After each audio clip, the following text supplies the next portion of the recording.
on a vraiment une conjoncture qui est catastrophique. Et maintenant, nos clients ne comprennent plus les prix.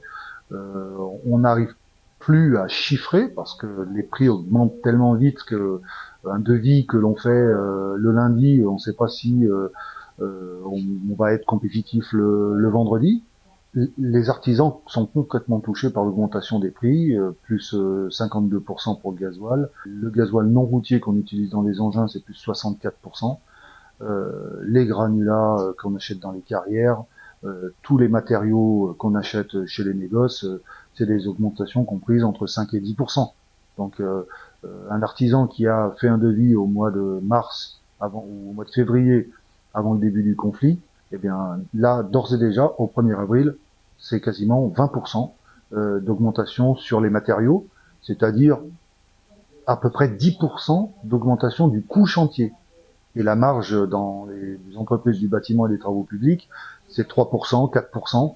Donc on voit bien que si on a une augmentation de 10% du coût du chantier et que la marge est de 3 ou 4%, non seulement on a perdu sa marge, mais en plus on perd encore de l'argent pendant qu'on travaille, ce qui est inconcevable.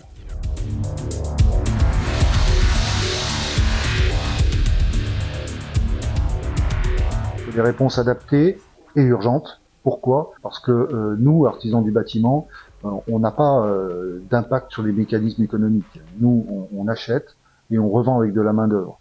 Donc, si rien n'est fait et qu'on fait bouger un paramètre et l'autre, eh bien, on peut plus proposer des prix à nos clients. Repousser les charges, c'est pas les annuler.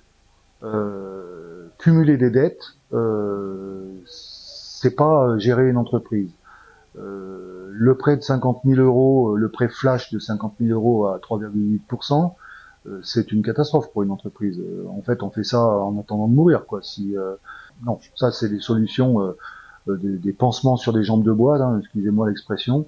On attend un peu plus d'un gouvernement en termes de blocage des prix du pétrole, en termes de retour de la TICPE vers les entreprises, en termes de blocage des prix, en faisant pression sur les industriels, en termes de baisse de la TVA pour quand même permettre aux citoyens de faire des travaux.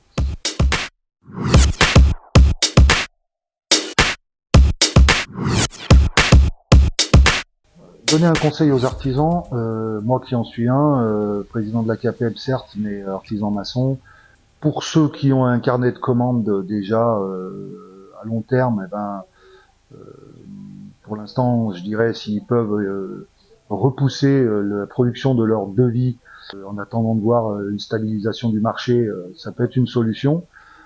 Mais en même temps, à la CAPEB, on est là pour aider les artisans et pour autant, on n'a pas de baguette magique.